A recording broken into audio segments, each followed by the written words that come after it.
ضعیف حدیث کا یہ مطلب نہیں ہوتا کہ وہ بالکل ہی کالعدم ہے، بلکہ اس میں امکان ہوتا ہے کہ نبی صلی اللہ علیہ وسلم نے عین ممکن اس طرح فرمایا ہو، تو امکان کے درجے میں اس پر عمل کیا جا سکتا ہے۔ ضعیف حدیثوں کے اندر بہت سی اعلیٰ حدیثیں موجود، حکمت کے موتی موجود۔ ضعیف حدیث فضائل کے باب میں معتبر ہے، قابل اعتبار ہے۔ ضعیف حدیث جھوٹی حدیث کو نہیں کہتے ہیں۔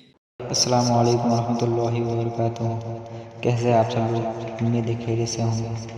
آج کا ہمارا ویڈیو ہونے والا ہے کہ ضعیف حدیث کیا ہوتی ہے، ضعیف حدیث کا مطلب کیا ہوتا ہے، اور ضعیف حدیث سے کیا مسئلے اور مسائل نکل سکتے ہیں، اور کیا ضعیف حدیث جھوٹی حدیث کو کہتے ہیں۔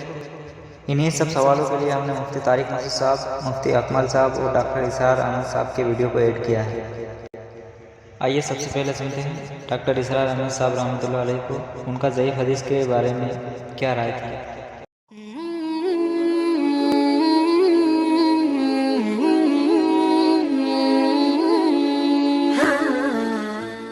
اس کے بعد پھر آتا ہے حدیث ضعیف، کمزور حدیث۔ کمزور حدیث کسے کہتے ہیں؟ جس میں کسی ایک راوی کے بارے میں شک ہو کہ یا تو اس کا کردار جو ہے وہ معیاری نہیں تھا، اس کے اخلاق، اس کی سیرت، اس کے معاملات درست نہیں تھے، ایک راوی ہے بیچ میں ایسا، تو ضعف پیدا ہو گیا، کمزوری پیدا ہو گئی اس روایت کے اندر، اس لنک کے اندر ایک کڑی جو ہے وہ کمزور ہے۔ اور یا یہ ہے کہ اس کے بارے میں یہ معلوم ہو کہ اسے سوء حافظہ، میموری جو ہے وہ اس کی کمزور ہو اور اس کے اندر خرابی ہو، تو اس کے بھی شک پڑ جائے گا۔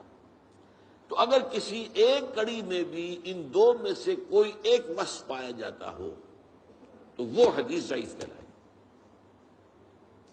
اس سے پھر سب سے نیچے درجہ جو آتا ہے وہ آتا ہے موضوع کا، جس کے بارے میں محدثین نے تحقیق کر کے، چھان بین کر کے یہ فیصلہ کر دیا کہ یہ تو گھڑی ہوئی حدیث ہے، جھوٹی حدیث ہے، اس کی حضور کی طرف نسبت صحیح نہیں ہے۔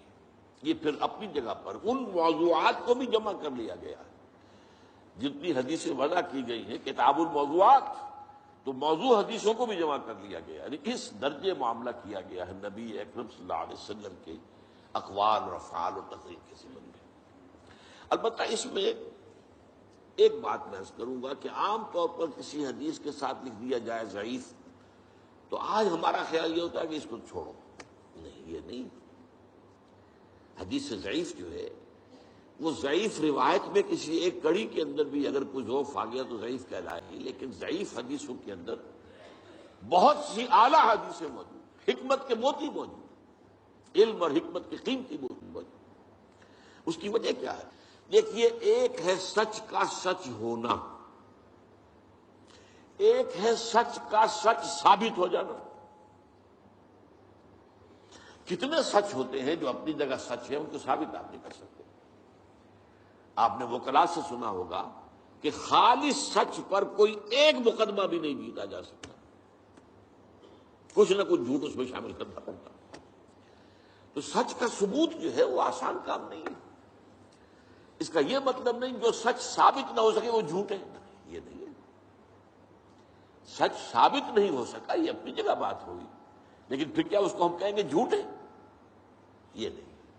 تو حدیث موضوع جو ہے وہ حدیث ضعیف جو ہے وہ کمزور تو ہے، موضوع نہیں ہے، وہ متروک نہیں ہوگی، وہ چھوڑی نہیں جائے گی۔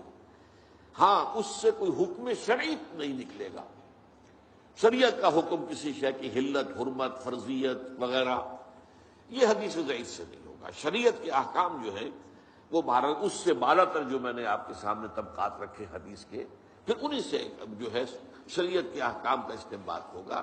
ضعیف حدیث سے شریعت کا کوئی حکم ثابت نہیں ہوتا، لیکن جیسا کہ میں نے عرض کیا، حکمت کے موتی بڑے بڑے، علم کے، حکمت کے، وہ آپ کو ضعیف حدیثوں میں ملیں گے۔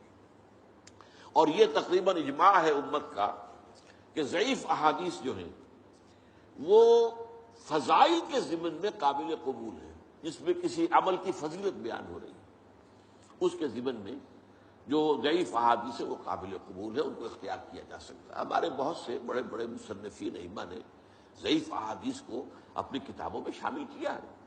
وہ ثابت تو نہیں ہو سکی اور سند کے اعتبار سے ثابت نہیں ہو سکی، کہیں ایک جگہ بھی کوئی اگر رکھنا پڑ گیا تو اس کا مطلب ہے کہ وہ ضعیف ہو گئی، لیکن پھر میں دوہرا رہا ہوں کہ اس کا یہ مطلب نہیں کہ وہ جھوٹی ہے یا گھڑی ہوئی ہے.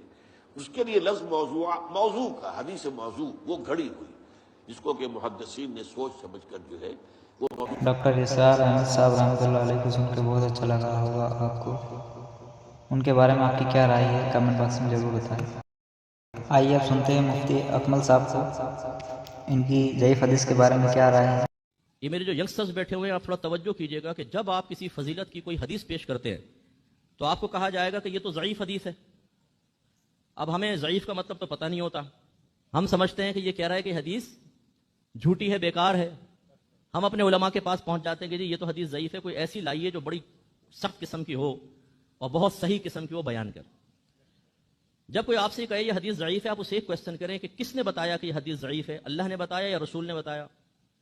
تو کہے گا نہ اللہ نے فرمایا نہ رسول نے فرمایا. تو آپ کو کیا پتا یہ ضعیف ہے؟ تو وہ کہے گا جی جو حدیث کا شغف رکھنے والے علماء ہیں انہوں نے یہ بیان فرمایا کہ اس کے راوی تھوڑے سے کمزور ہیں، اس وجہ سے حدیث میں ضعف پیدا ہو گیا، کمزوری پیدا ہو گئی.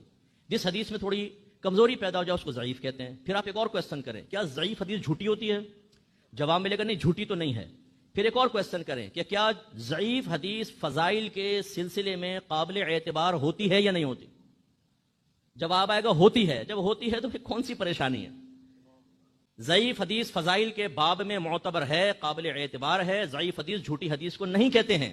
مفتی اکمل صاحب نے بھی صحیح کہا کہ فضائل کے لیے ضعیف حدیث کو لے سکتے ہیں، لیکن اس سے مسئلے اور مسائل سکتے ہیں. مفتی اکمل صاحب کو سن کر آپ کو کیسا لگا کمنٹ باکس میں ضرور بتائیے. اور اب چلتے ہیں مفتی طارق مسعود صاحب کی طرف، جو ضعیف حدیث کے بارے میں پورا مسئلہ بیان کر رہے ہیں. کیا ضعیف حدیث پر عمل کر سکتے ہیں؟ ضعیف حدیث کو فضائل میں کیوں لیا جاتا ہے جبکہ اس میں تو غلط روایات بھی ہوتی ہیں؟ الطاف صاحب گجرات سے. بھائی ضعیف روایت غلط نہیں کہہ سکتے، غلط تو موضوع من گھڑت روایت کو کہتے ہیں. ضعیف روایت کا مطلب یہ ہوتا ہے، یہ نہیں ہوتا کہ 100% من گھڑت ہے، بلکہ اس میں کمزوری ہوتی ہے، ایسی مستند نہیں ہوتی. تو کمزور ہونے کی وجہ سے اس میں جو احکام تھوڑے سخت ہیں. تو لیکن وہ راوی جھوٹا نہیں ہوتا. اگر جھوٹا راوی ہو نا تو پھر تو حدیث ہی من گھڑت کہلائے گی، پھر تو اس کا ہونا نہ ہونا برابر ہے. ضعیف حدیث کا یہ مطلب نہیں ہوتا کہ وہ بالکل ہی کالعدم ہے، بلکہ اس میں امکان ہوتا ہے کہ نبی صلی اللہ علیہ وسلم نے عین ممکن اس طرح فرمایا ہو، تو امکان کے درجے میں اس پر عمل کیا جا سکتا ہے. تبھی علماء کہتے ہیں کہ مسائل میں ضعیف حدیث نہیں چلتی، کیونکہ مسئلے کا مطلب یہ ہوتا ہے کسی شریعت کے کسی حکم کو ثابت کرنا. تو کسی کمزور دلیل سے حکم ثابت نہیں ہو سکتا.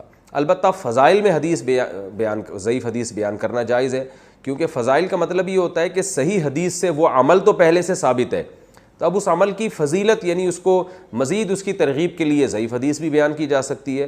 اور یہ صدیوں سے علماء فقہا بیان کرتے آ رہے ہیں. محدثین صحیح احادیث بھی ذکر کرتے ہیں، ضعیف بھی ذکر کرتے ہیں، اور ضعیف روایات فضائل میں بیان کی جاتی ہیں. البتہ مسائل میں نہیں بیان کی جا سکتی، تو فضائل میں بیان کرنے میں کوئی حرج نہیں ہے. یہ خوب سمجھ لیں اچھی طریقے سے. البتہ وہ فضیلت جو پہلے سے صحیح حدیث سے ثابت ہو. صحیح حدیث سے جیسے نماز جو ہے نا، اس کی فضیلت تو صحیح حدیث سے پہلے سے ثابت ہے، تو اب اس میں مزید اگر کوئی اس کو ترغیب دینے کے لیے ضعیف حدیث بھی بیان کر دے تو کوئی حرج نہیں ہے. البتہ ایک چیز کی فضیلت پہلے سے صحیح حدیث سے ثابت ہی نہیں ہے، تو پھر ضعیف حدیث سے اس عمل کو ثابت کرنا، یہ پھر جو ہے اس میں دونوں طرح علماء کے موقف ہیں. بعض علماء اس کے بالکل بھی قائل نہیں ہیں، اور بعض علماء اس صورت میں قائل ہیں کہ اس سے کوئی شریعت کا حکم کے اپوزٹ نہ جا رہی ہو. لیکن جو دونوں قول ہیں، لیکن زیادہ مضبوط بات یہی معلوم ہوتی ہے کہ عمل کو ثابت کرنے کے لیے بہرحال صحیح حدیث کا ہونا ضروری ہے. ہاں پھر اس عمل کو چار چاند لگانے کے لیے، اس میں مزید یعنی فضیلت کے لیے اس کے تائید میں ضعیف روایتیں پیش کرنے میں کوئی حرج نہیں ہے، بلکہ جائز ہے. کیونکہ ضعیف حدیث کا مطلب یہ ہرگز نہیں ہوتا کہ نبی نے ایسا فرمایا ہی نہیں ہے. اس بات کا امکان پورا موجود ہوتا ہے کہ آپ صلی اللہ علیہ وسلم نے اس بات کو ارشاد فرمایا. اس کا امکان کی حد تک یہ بات ہوتی ہے. اچھا، ضعیف حدیث موضوع نہیں ہوتی، خوب سمجھ لیں. موضوع حدیث کہتے ہیں جو من گھڑت ہو. ضعیف کا مطلب راوی اس کا کمزور ہے، تو اس میں امکان ہوتا ہے کہ شاید نبی نے ایسا فرمایا ہو، تو اس کو وہ درجہ دینا کہ جو بالکل من گھڑت حدیث کا ہوتا ہے، یہ ٹھیک نہیں ہے. تینوں علماء کو سن کر انشاءاللہ آپ کا کنفیوژن دور ہو گیا کہ ضعیف حدیث کو فضائل کے لیے استعمال کیا جا سکتا ہے، لیکن مسئلے و مسائل کے لیے ضعیف حدیث کو استعمال کرنا صحیح نہیں ہے. امید ہے آپ کو ویڈیو پسند آیا ہوگا. کمنٹ باکس میں اپنی رائے ضرور رکھیں. ملتے ہیں اگلی ویڈیو میں، تب تک کے لیے السلام علیکم ورحمۃ اللہ وبرکاتہ.